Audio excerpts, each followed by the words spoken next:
Terror in the Woman's Prison, a tale by Rolando Enrique Rosales Murga. I remember as a child when we were building the family home that stands in the Barrio Latino, a house that has belonged to my family for decades upon decades. We needed to renovate it, so we had to find a temporary place to live. I remember we went to live for a while in a very old house, which is now falling apart, the former site of the local women's prison. I remember we settled into the many rooms, always gloomy, always filled with strange noises that gave plenty of room for a fearful imagination. I remember that from the very first night, my aunt would lock my room at night. I would put the old bolt on the ancient door. That night, after they helped me close my bedroom door and my aunt locked it, I fell asleep after reading a book on parapsychology. It was 11:30. I was clearly exhausted, and sleep overtook me very quickly. I remember that when I woke up, I wasn't in my room, but in the building's courtyard. It was cold. I remember feeling an indescribable horror as I caught sight of some flaming eyes coming from the Bartolina, the punishment cell for the most violent prisoners. My mother, as she told me, had countless friends there. She used to visit them with me in her arms when I was just a few months old. All my life, people had told me about the horror that dwelled there, and now, standing before me, was an indescribable being whose eyes, like burning coal, horrified me. I mustered the necessary courage and ran as fast as I could. I reached my room. The door handles had been ripped off, along with the lock in the end. I slept next to my mother, who had just separated from my father. I remember that night I didn't sleep. Horror overwhelmed me. 2 weeks later, I decided it was time to return to my room. I remember being told about the black magic rituals that had been practiced there in the past. I recall hearing that many prisoners, after having an abortion, buried their children in the dreadful Bartolina. At night, you could hear chicks and birds flying around the house. Even though we didn't have such animals, the cats mewed incessantly, starting at 10 o'clock sharp. I tried to sleep. I managed to doze off for a moment, but suddenly my sleep was disturbed by voices I had never heard in my life. They were strange and dry. It sounded as if there were several at the same time. Among the things I couldn't make out was, "Are you sure it's him?" "Yes, he's Dalilah's youngest son. He has everything we need. We'll take him soon. He'll fall into our trap, you'll see." "But what if he doesn't come out?" "He'll come out. Believe me, he'll come out, whether he wants to or not." I shuddered as I listened to the Machiavellian and hellish chatter. My aunt Cox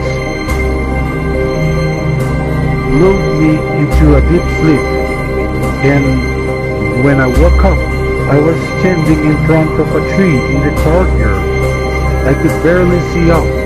There was something from a branch.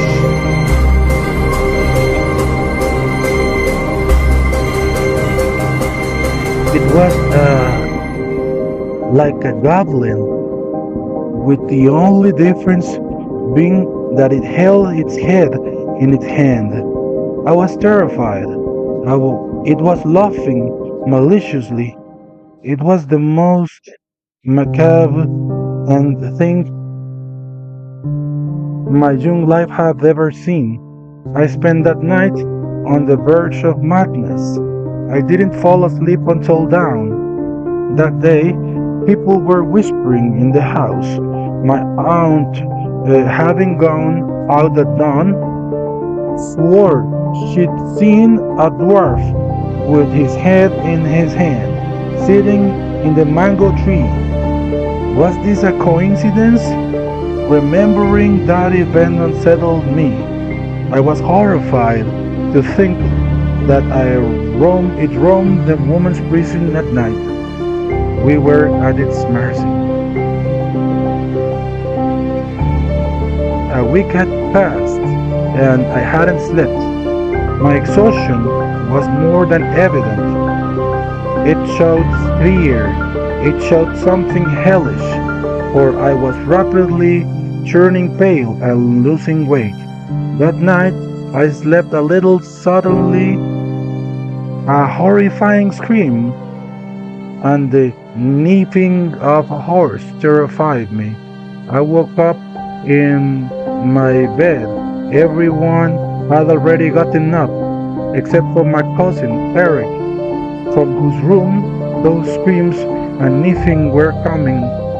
We entered the room and found him crying and unable to speak in his bed. He was sweating as if he were working in the fields at midday. Even though the night was very cold.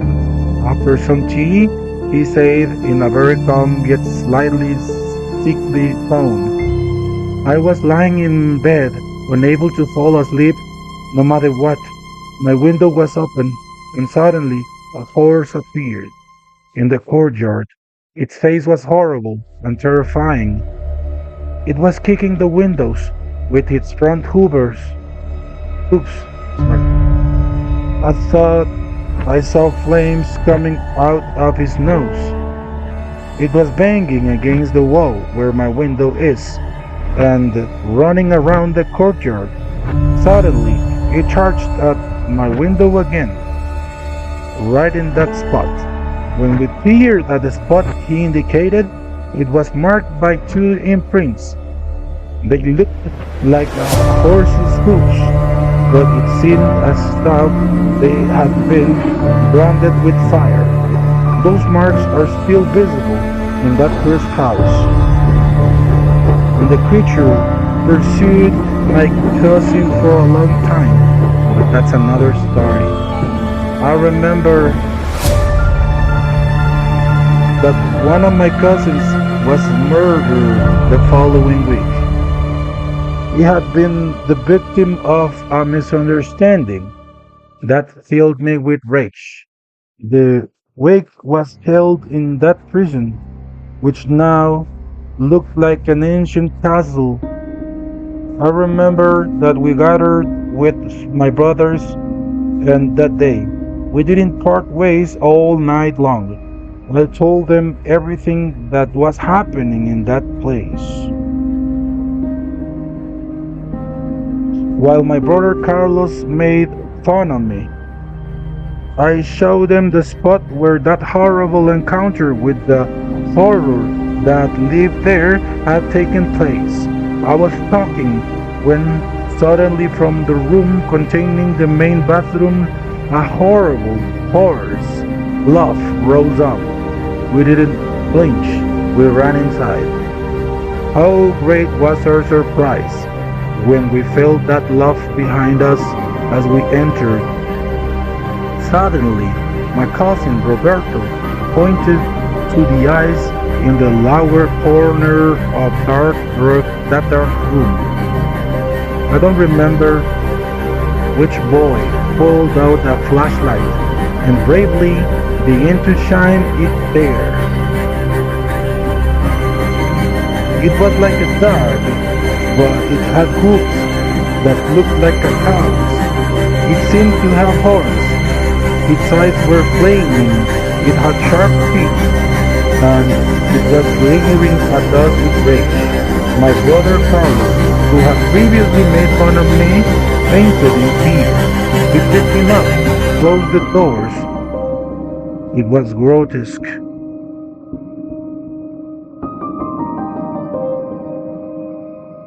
One of my brothers said, almost sobbing. It was the Cadejo.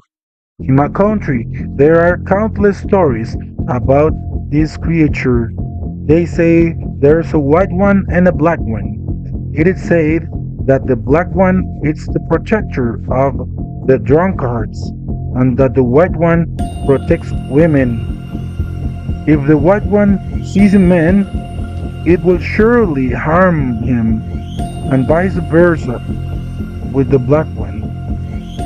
It is said that it hates women, but these were just speculations. That horror was endless. It seemed we would soon go mad.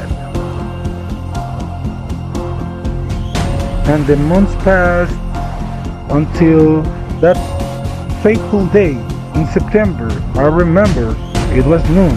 I was studying and voraciously reading a textbook. Only my cousin and I were there, together, sitting at the table. Suddenly, it sounded as if someone were sweeping the house. I remember some friends arrived. They heard that sound coming from a room so soft none could be seen. Suddenly, one of my friends shouted, "Look at that hideous thing!" And we managed to see something like a huge snake. Then a woman came out with her clothes in tatters and her unkempt hair hanging over her face. Someone shouted, "It's the Siguanaba!" She was another well-known figure in oral tradition. They say she inhabits wells and places where there is abundant water, bites men, and steals their courage. That hideous thing screamed angrily. Everyone touched